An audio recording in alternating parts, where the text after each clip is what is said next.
En défense, le général Christian Chiwewe Songesha est le nouveau chef d'état-major général des FARDC. Il a été nommé ce lundi par le chef de l'État. Il remplace le général Célestin Mbala.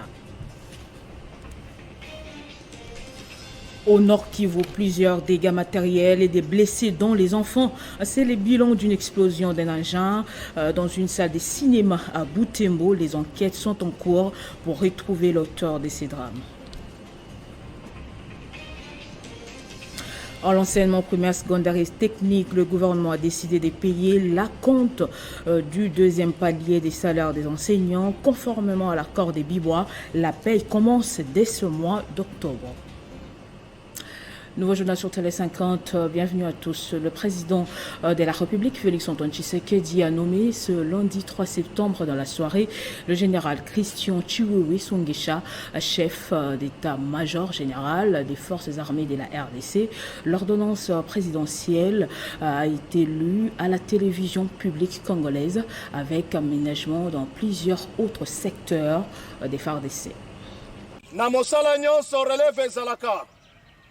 mosala nyonso ba oyo bakomi bampaka ifo bazali basala nini bapusalaka babiso oyo soki olembi obimi bamosusu baremplace yo.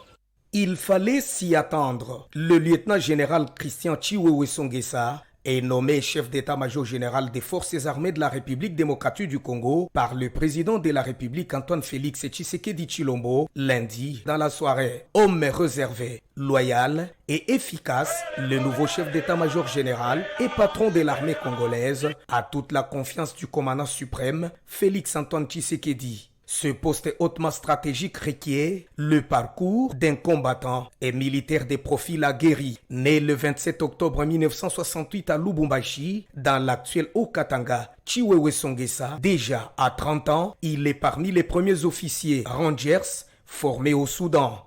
De 1999 à 2000, il suit les cours des commandements d'état-major à Moura, à Likasi, dans l'actuelle province du Haut-Katanga. Pour son cursus réalisé en Angola, Christian ne recule jamais devant l'ennemi et les miliciens de Enyele venus de l'Équateur qui ont tenté d'attaquer la ville-province de Kinshasa y étaient restés avec ses stigmates. Un des brillants étudiants ayant fait les cours de commandement des brigades au Centre supérieur militaire de Kinshasa, c'est un homme formé à l'antiterrorisme par les Israéliens en Angola et aussi cadre au sein de la deuxième promotion Kabila du Collège des hautes études de stratégie et de défense. Ancien commandant de la 10e brigade de Moura à Kinshasa en 2003, il est nommé commandant du 13e régiment de la garde républicaine à Lubumbashi. De 2007 à 2011, il est commandant second en charge des opérations et renseignements de la garde républicaine. Le général Christian Chiwewe Songesha remplace ainsi le général d'armée Célestin Mbala Monsensé, en place depuis juillet 2018. Tshisekedi a fait le choix d'aménager l'armée alors que tous les yeux des Congolais sont tournés vers l'est de la RDC où la paix est troublée depuis un bout de temps. À l'affiche, la prise de Bunagana par les M23 il y a plus de 100 jours. Cherchait-il une réponse à cette question posée par le Rwanda et ses alliés? Chiwewe, c'est un rangers et militaire de terrain. Léon Richard Kassonga, un communicat de longue manche. Ephraim Kabi, qui prend la tête de la garde républicaine, c'est un grand commandant et homme de terrain. Dayuel Okura, le chef du renseignement militaire, est fruit des grandes écoles militaires de l'Afrique et du monde. Ishali Gonza est quant à lui un homme qui a combattu dans l'est de la RDC. Félix Antoine Tshisekedi Tshilombo les convoque autour de lui face aux exactions avec plusieurs autres nommés aux différents postes pour chercher des solutions durables de la stabilité de l'armée, les FARDC, en pleine montée des puissances. Le président de l'Assemblée nationale a reçu une forte délégation du Grand Bandundu conduite par les gouverneurs de 3 provinces, à savoir Kwango, Maïndombe et Kwilu. Au menu, comment mettre fin à la sécurité qui frappe la partie ouest du pays, avec notamment les affrontements entre Teke et Yaka, une occasion pour les speakers de la Chambre basse du Parlement d'exhorter la représentation de l'ex-Bandundu à militer pour le retour de la paix à Kwamouth.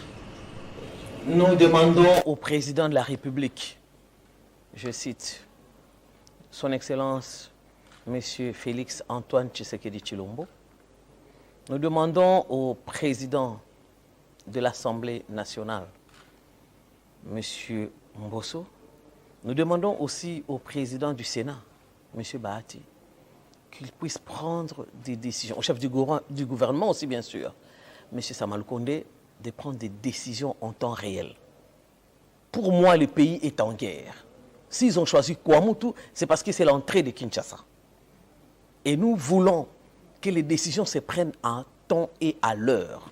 En temps et à l'heure, afin d'agir. Nous sommes infiltrés, il y a une main noire, alors attaquons le problème à la source et sécurisons nos territoires.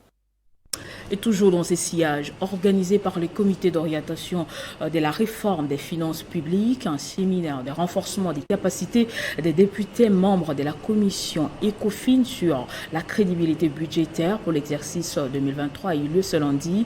Ces analyses permettront aux députés nationaux de mettre en place un budget qui répond aux désirata du peuple congolais.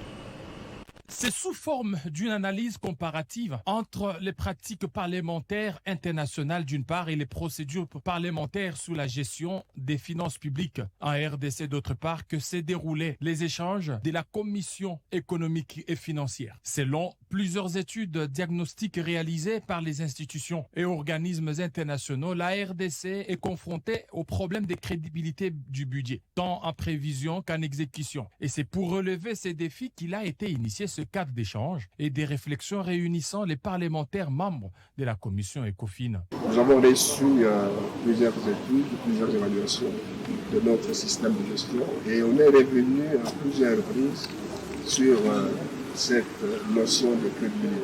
Il y a beaucoup d'efforts qui ont été faits et c'est ça le rôle, ou bien le but de ce séminaire. C'est pour que demain nous arrivions quand même à des niveaux qui font que les budgets tels qu'il est voté soient respectés. Il est donc important d'améliorer la qualité du cadrage macroéconomique. Il faut renforcer les capacités techniques des différentes régies financières pour qu'elles soient à mesure désormais de proposer les prévisions qui soient sincères et qui feraient que lorsque le budget est adopté, au moment de l'exécution, on ne s'écarte pas trop de ce qui était voté au Parlement. Ce séminaire de renforcement des capacités a été organisé par le comité d'orientation de la réforme des finances publiques, COREF en sigle. Dans un autre registre, la République démocratique du Congo s'approche de plus en plus des élections prévues en décembre 2023, mais l'absence d'un calendrier électoral fait planer le doute sur la tenue des élections dans les délais constitutionnels. Pourquoi la CENI doit-elle publier les calendriers électoraux à temps? Jean-David Kilolo réfléchit. À quand la publication du calendrier électoral pour les élections de 2023? La question a du mal à trouver une réponse satisfaisante et précise. Pour certains, cela peut arriver en dernier ressort, alors que pour la Commission électorale nationale indépendante, cela pourrait intervenir avant l'opération d'enrôlement des électeurs. En attendant, l'absence d'un calendrier pose deux problèmes majeurs au processus électoral en cours. D'abord, elle nourrit le doute sur le non-respect de délais d'organisation des élections. La publication du calendrier électoral est une exigence constitutionnelle qui fixe la convocation de l'électorat à 90 jours avant l'expiration du mandat du président en exercice. Or, cette convocation est une activité électorale qui dépend de la réalisation des activités préélectorales. Celles-ci doivent bien figurer dans un calendrier connu de tous. Face aux critiques sur l'absence du calendrier électoral, la CENI évoque l'existence de sa feuille de route publiée en février 2022. Mais celle-ci demeure un document non contraignant comportant des périodes générales dans lesquelles les opérations électorales devront se dérouler sans beaucoup plus de précision. La dite feuille de route peut être plutôt considérée comme une simple projection ou un document interne qui n'est pas une exigence constitutionnelle ou légale, alors que le calendrier électoral est un document contraignant dont le non-respect comporte une incidence sur la stabilité des institutions du pays. En 2005 comme en 2016, l'UDPS et ses alliés, en tant que parti phare de l'opposition, avaient exigé la publication du calendrier électoral jusqu'à demander les départs des animateurs de la CENI d'alors. Ensuite, l'absence du calendrier électoral porte un coup à la transparence et à l'inclusivité du processus électoral. Les parties prenantes, dont les partis politiques et les groupes d'observation électorale, n'ont pas accès à l'information détaillée sur les déroulements des différentes étapes du processus électoral, avec des délais connus à l'avance. Chacune des parties prenantes peut mieux se préparer pour les élections à venir. Ne pas publier les calendriers électoraux à temps n'est pas conforme aux bonnes pratiques électorales. Direction le Lualaba où l'équipe mixte de journalistes de Kinshasa et de Kolwezi ont poursuivi ce lundi leur visite guidée sur différents chantiers en cours d'exécution et tant d'autres ouvrages déjà réalisés selon la vision du président de la République. Il s'agit des écoles, des routes, des structures médicales et des centres commerciaux. Pour cette troisième journée du périple de journalistes de Kinshasa et Kolwezi, Jules Kabouit, ministre provincial de Travail et Prévoyance sociale, nous a conduits sur un vaste chantier, un bâtiment qui pousse des terres. Il s'agit de la construction du premier grand mall de Kolwezi, 160 sur 60 mètres, telle est sa dimension. En effet, les travaux ont été lancés officiellement il y a un mois par Marie-Thérèse Saini, gouverneure ad interim de la province. Nous voulons c'est que dans un bref délai, que le Lualaba ait son mall, le tout premier mall. Et devant nous, vous voyez c'est que ça va se présenter après la fin des travaux. Les chantiers routiers à Kolwezi, on peut les compter par dizaines. Des routes des différents quartiers résidentiels, comme ici à joli site Hervéa, en pleine réhabilitation, afin de combattre des têtes d'érosion. En fait, cette route telle que vous la voyez, dans le tout prochain jour, elle sera revêtue. En revanche, dans la commune d'Ilala, quartier ISTM, c'est 20 km dans l'ensemble pour ce quartier nouvellement loti. L'étape actuelle constitue la première phase en terre battue, une initiative, encore une fois, de l'autorité provinciale. Voici le pont Fachi-Béton, qui désenclave deux communes, Manika et Dilala, ou mieux les relie, 40 mètres de longueur et 8 mètres de largeur. 30 tonnes, telle est sa capacité. Un véritable bouffée d'oxygène pour les riverains, surtout que ça intervient avant la tombée de la prochaine pluie. La population avait une grande difficulté pour aller de l'autre côté. Et ceux qui habitent de ce côté, aller à Kanina, c'était tout un problème. Nous nous sommes retrouvés au quartier Ewabora, commune de Dilala. Voici la maternité Marie-Thérèse Saini, un ouvrage moderne, mieux équipé et construit il y a à peine 3 mois. Au chapitre du social, on nous présente la cité de la commune de Dilala, un projet immense lancé il y a 2 ans seulement et qui a pris corps il y a 1 an. Objectif, encadrer les jeunes désœuvrés pour leur réinsertion sociale. Par ailleurs, dans la commune Manika, un tribunal et un parquet secondaire sont en construction. Le niveau d'exécution de travaux sont estimés aujourd'hui à 60%, avec bien entendu l'appui de la commune de Manika elle-même, sur base de la redevance minière due aux ETD. On peut dire que sur base de cette vue panoramique des chantiers de Kolwezi, un vent de développement est en train de souffler sous l'impulsion de Marie-Thérèse Saini. Et puis je le disais au sommaire, l'enseignement secondaire, primaire et technique, l'accord des Bibois commence peut-être à porter les fruits. Le gouvernement a décidé de payer la compte du 2e palier des salaires des enseignants pour pouvoir améliorer la qualité de l'enseignement des enfants sur toute l'étendue de la République démocratique du Congo. L'annonce a été faite ce lundi par le ministre des tutelles à travers un communiqué. Cet acompte est accordé à tous les enseignants mécanisés et payés dès la paie du mois d'octobre 2022. Au Nord Kivu, un engin a explosé dans une salle de cinéma à Butembo. Les bilans ont fait état de plusieurs dégâts matériels et des blessés, dont des enfants. Le nom de l'auteur de ce forfait n'est pas encore connu. Les enquêtes se poursuivent pendant ce temps. Et pour en parler, nous sommes en ligne avec le président de la société civile de Butembo, le révérend Matsa Nani. Bonjour. Dites-nous quel message vous lancez aux autorités pour que pareille situation ne se reproduise plus. Nous appelons aux autorités de bien vouloir prendre au sérieux la sécurité de la ville de Butembo parce que nous sommes menacés, d'abord entourés par les groupes armés qui eux-mêmes ont cantonné, et nous voulons d'abord qu'ils décantonnent ces groupes armés, et également nous voulons que ils équipent la police de la ville et l'armée et qu'ils soient bien encadrés parce que nous ne comprenons pas pourquoi ces infiltrations dans la ville. Mais aussi nous demandons qu'ils lèvent la mesure de couvre-feu parce que la population ne saura pas s'imbriquer dans la filature des mouvements suspects quand ils sont contraints de rester au lit jusqu'à partir de 20 heures.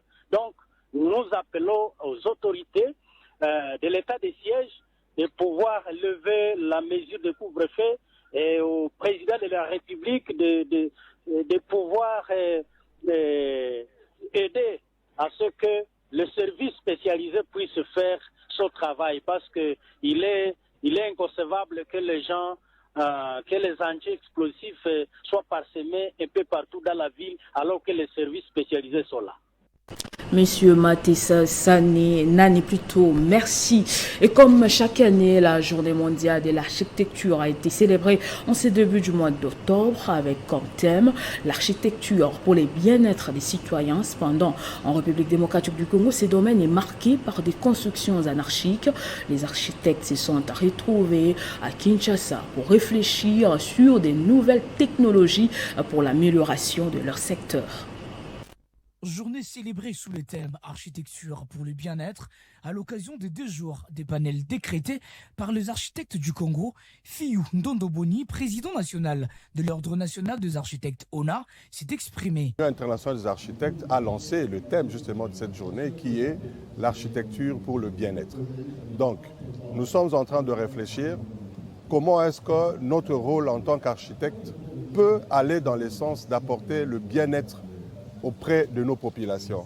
Comment est-ce que notre façon de faire, de réfléchir, d'agir peut accompagner le pouvoir public pour que nous tous, nous puissions apporter le bien-être à notre population. À en croire Fiyou Ndondoboni, les architectes congolais veulent de réformes dans leur secteur qui cadrent avec les standards internationaux. Le grand message adresse à l'ensemble de notre corporation, tous les architectes du Congo. Il y a des personnes qui ont eu leur diplôme mais qui ne sont pas encore inscrits.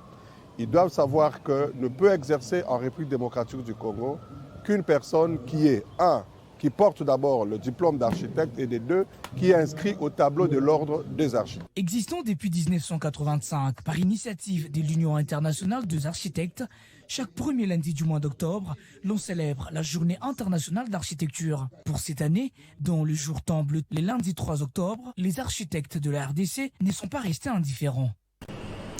En Somalie, les combattants du groupe extrémiste islamique d'Al-Shabaab ont revendiqué l'attaque qui ciblait le siège du gouvernement local de la ville de Beledweyne ce lundi 3 octobre 2022, faisant un bilan de 20 morts et 36 blessés à plus de 300 km au nord de la capitale Mogadiscio. Les sources concordantes renseignent que des explosions lourdes et désastreuses dans les districts de Beledweyne ont tué des personnes, notamment des responsables gouvernementaux, des civils et des soldats. L'attaque est intervenue après que le gouvernement somalien a annoncé avec ses partenaires avoir tué un haut dirigeant d'Al-Shabaab, le terroriste Abdoulaye Nadir, le week-end dernier.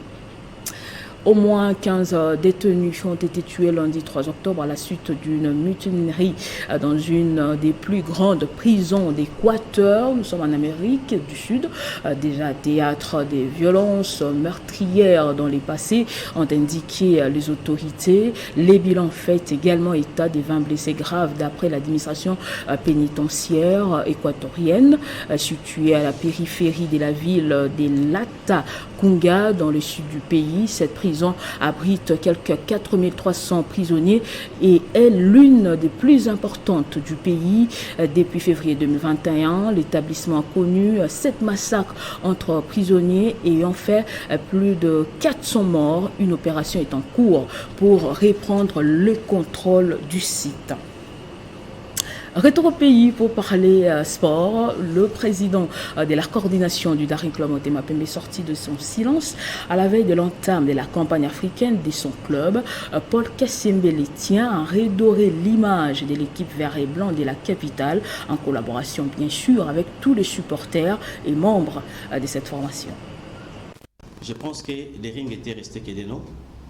Une équipe ne peut pas être constituée que les divisions et les querelles doit d'abord être composé avec des normes et du respect. Après cela, il fallait absolument, comme je disais tantôt dans mes projections, à l'avenir bien sûr proche, je pense qu'il faudra que l'équipe soit unie au départ. Donc nous allons ouvrir la porte à tout le monde pour que nous puissions compléter notre comité afin d'être en ordre à toute attente que l'équipe peut avoir. Comme vous le savez, avant d'intégrer l'équipe, il y a eu plusieurs démarches qui ont été faites parce que c'était difficile, compte tenu de d'autres engagements que j'ai, que je puisse accéder ou accepter plutôt d'intégrer des rings. À cela, je pense qu'il y a eu plusieurs démarches des administrateurs, des gouverneurs Ngobila surtout, qui a beaucoup insisté. Il y a eu le pasteur Mbayo, il y a eu le président Sherlock Koto, qui m'ont vu personnellement.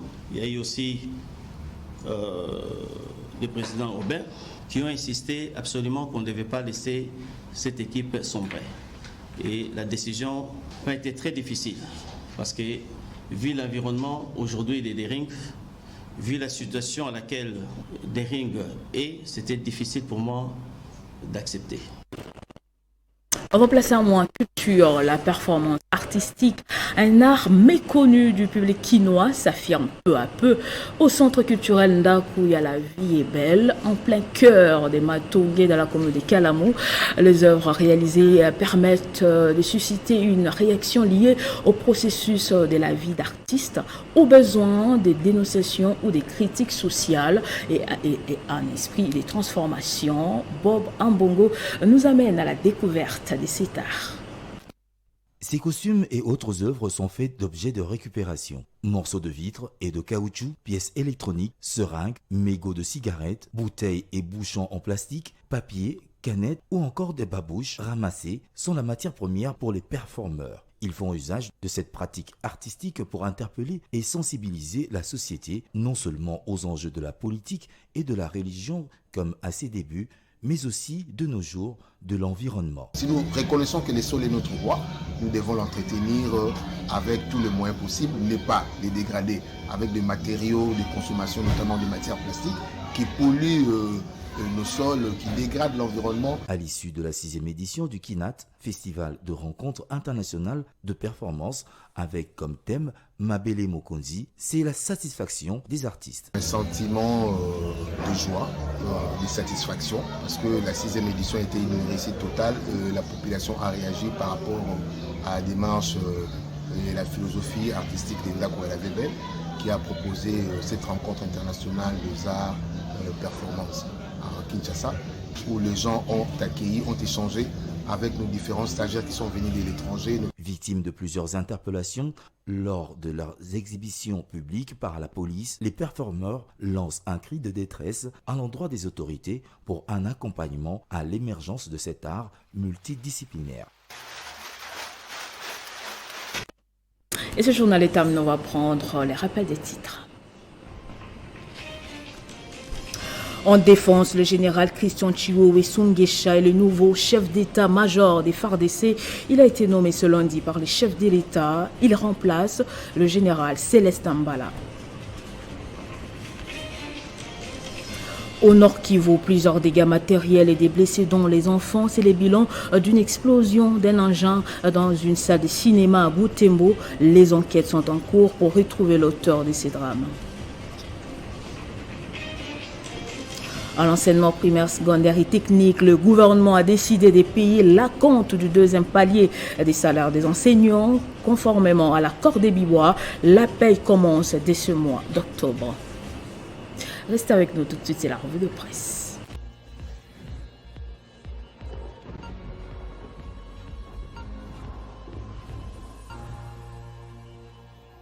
Inhabituellement ce mardi, je retrouve Christian Bokaya Doucouré, non pas pour parler sport, mais pour nous faire la lecture transversale des journaux parus ce mardi. Christian, bonjour. Bonjour Nathalie, merci. FARDC, Christian Chiwewe, nouveau chef d'état-major. Christian. Alors il faut commencer par dire que depuis hier, l'armée a changé de patron. Le général d'armée Mbala passe le bâton de commandement au lieutenant général Christian Chiwewe, lui qui était jusque-là à la tête de la garde républicaine. Alors Nathalie, toutes les nominations au sein de l'appareil sécuritaire ont été scrutées par les journaux et sites en ligne. Alors actualité.cd par exemple, le titre Bounagana, l'un des premiers grands défis de Christian Chiwewe. Dans le corps de l'article, on peut lire à la tête de l'unité d'élite de l'armée congolaise chargée de protéger le président de la République et les principales institutions du pays. Christian Chiwewe Songesha a été un des éléments essentiels dans le contrôle des FARDC pendant la délicate phase des divorces entre Joseph Kabila et Félix Tshisekedi. On se souvient même de ces rares prises de parole au mois de novembre 2020, Nathalie. Pour sa part, le général-major Léon Richard Kassonga est nommé chef d'état-major adjoint de l'administration et logistique. Cette nouvelle équipe devra en tout cas mettre en place toutes les stratégies qui vont extirper l'ennemi de la paix, ou carrément les ennemis de la paix en RDC, puisqu'au Maniema, comme on peut bien voir, sur 12 villages se trouvant dans le territoire des Kabambare sévissent de leurs habitants après des affrontements qui ont opposé deux factions Maïmaï. Vous comprenez donc que le nouveau patron de l'armée devra se déployer dans devra déployer toutes ses ailes pour essayer de rétablir la paix dans le recoin du pays, Nathalie. Maïndombe Ritabola dénonce une infiltration et une main noire dans les atrocités à Kwamut, titre actualité.cd. Reçu par le président de l'Assemblée nationale, Christophe Mosonko Diampuanga, mais également avec le gouverneur du Kwango et du Kwilu. La gouverneure de Maïndombe Ritabola a dénoncé une infiltration et une main noire dans les atrocités à Kwamut. Elle invite les autorités à agir en temps réel et en urgence sur la situation sécuritaire à Kwamut, dans la province de Maïndombe. Au sortir de cette audience, Ritabola a dit, je cite, « Nous demandons au président de la République, au président de l'Assemblée nationale, au président du Sénat, au chef du gouvernement, de prendre des décisions en temps réel. Pour moi, le pays est en guerre. S'ils ont choisi Kwamut, c'est parce que c'est l'entrée de Kinshasa et nous voulons que les décisions se prennent en temps et à l'heure afin d'agir. » Fin des citations. Et sur le continent, on parle du coup d'État au Burkina Faso. Christian Paul-Henri Sandaogo Damiba donne sa version des événements. Paul-Henri Sandaogo Damiba se désole en fait que l'attaque du convoi des Ganskindé dans le Tsoum, nous sommes là bien sûr au Burkina Faso, cette attaque s'est produite le lundi 26 septembre et a servi bien sûr de ferment à renforcer des incompréhensions, les tensions, les critiques au sein des populations et des forces. Au lieu d'être un moment de deuil, l'ancien président de la transition donne sa version des faits ou carrément des événements ayant conduit à sa démission. Avant que nos morts n'aient pu être inhumés, quelques unités de nos forces militaires avec des sympathisants civils et politiques mus par des motivations individualistes, subjectives et se prévalant de certaines frustrations et revendications qui devraient pouvoir trouver des solutions, bien sûr, dans d'autres cadres de concertation, ont convergé de manière massive vers les zones sensibles. L'objectif affiché était clair, interrompre la transition. Fin des citations, Nathalie. Donc vous allez comprendre que depuis un moment, le pays des hommes intègres traverse en tout cas des moments très difficiles. Et on va dire depuis le départ des Roch Christian Kaboré. On se demande où est passée l'intégrité des Burkinabés. Et ça ne pouvait pas vous échapper, votre domaine des prédilections, le sport. En sport, justement, l'objectif titre, Serge Condé, leader incontesté du Sakania. Aux âmes bien nées, la valeur n'attend point le nombre d'années. Dit une sagesse millénaire, c'est le cas de le dire pour un acteur politique jeune, ambitieux, plein d'avenir, dont la compétence et l'efficacité résistent à tous les assauts du doute. C'est ce qu'on peut lire dans les colonnes de l'Objectif, le tabloïd des renchéries.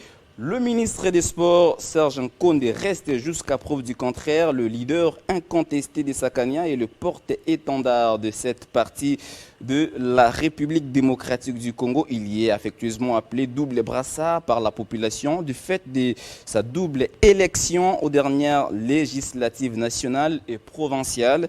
Et la population est fière de ses fils du terroir. L'actuel ministre des Sports réunit déjà toutes les batteries pour que les Léopards de la RDC ne ratent pas leur participation au championnat d'Afrique des Nations. Je pourrais dire qu'ils ne passent pas à côté de la plaque comme ce joueur, comme on peut bien voir sur cette vidéo, qui a raté ces pénaltys, on va dire, très décisifs et personne ne pouvait y imaginer. Si on peut voir la vidéo, Guilain, cette vidéo, ce pénalty décisif manqué par ce...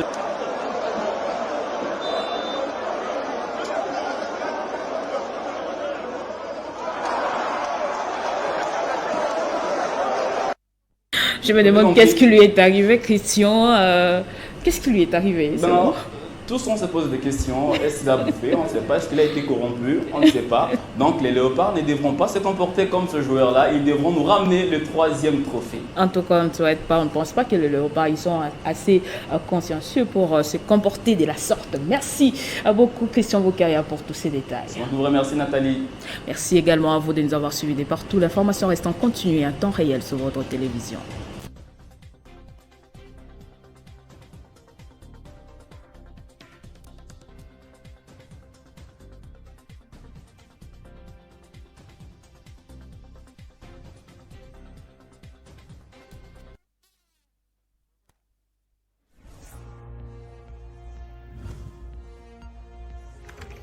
L'actualité reste en continu.